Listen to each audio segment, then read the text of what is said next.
ಕೆಲವರಿಗೆ ಈ ಕೆಟ್ಟ ಮೇಲೆ ಬುದ್ಧಿ ಬರುತ್ತೆ ಅಂತಾರಲ್ಲ, ಹಾಗಾಗಿದೆ ನೋಡಿ. ಬೆಂಗಳೂರಿನ ಡಿ.ಜೆ. ಹಳ್ಳಿಯಲ್ಲಿ ಘಟನೆಯೊಂದು.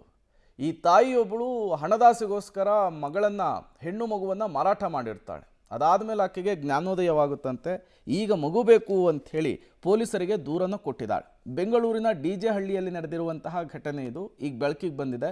ಹಣ ಖರ್ಚಾದಂತಹ ಬಳಿಕ ಮಗು ವಾಪಸ್ ಕೊಡಿ ಅಂಥೇಳಿ ದೂರನ್ನು ಕೊಟ್ಟಿದ್ದಾಳಂತೆ. 15 ವರ್ಷದ ಹಿಂದೆ ದಸ್ತಗೀರ್ ಜೊತೆಗೆ ನಸೀಂ ಬೇಗಂ ಮದುವೆ ಆಗಿರುತ್ತೆ. ನಸೀಂ ಬೇಗಂಗೆ 2 ಗಂಡು 2 ಹೆಣ್ಣು ಮಕ್ಕಳು ಇರ್ತಾರೆ. ಶಿವಾಜಿನಗರದ ಘೋಷ ಆಸ್ಪತ್ರೆಯಲ್ಲಿ 4ನೇ ಮಗುವಿಗೆ ಈಕೆ ಜನ್ಮವನ್ನು ಕೊಡ್ತಾಳೆ. ಅಮುದಾ ರಮ್ಯಾ ಎಂಬುವರಿಗೆ 2.5 ಲಕ್ಷಕ್ಕೆ 4ನೇ ಮಗುವನ್ನು, ನವಜಾತ ಶಿಶುವನ್ನೇ ಈ ದಂಪತಿಗಳು ಮಾರಾಟ ಮಾಡಿಬಿಟ್ಟಿದ್ದಾರೆ. ಇದೀಗ ಮಗು ಅವಶ್ಯಕತೆ ಇದೆ, ವಾಪಸ್ ಕೊಡಿಸಿ ಅಂಥೇಳಿ ಪೊಲೀಸ್ ಠಾಣೆಯ ಮೆಟ್ಟಿಲೇರಿದ್ದಾರೆ. ಪೊಲೀಸರು ದೂರನ್ನು ದಾಖಲಿಸಿಕೊಂಡು ಪರಿಶೀಲನೆಯನ್ನು ಕೂಡ ನಡೆಸ್ತಾ ಇದ್ದಾರೆ. ಈ ಸಂದರ್ಭದಲ್ಲಿ ಈಕೆ ದುಡ್ಡಿಗಾಗಿ ಹೆತ್ತಂತಹ ಮಗಳನ್ನೇ ಮಾರಾಟ ಮಾಡಿದಾಳೆ ಅನ್ನುವಂತಹ ವಿಚಾರ ಗೊತ್ತಾಗ್ತಾ ಇದೆ.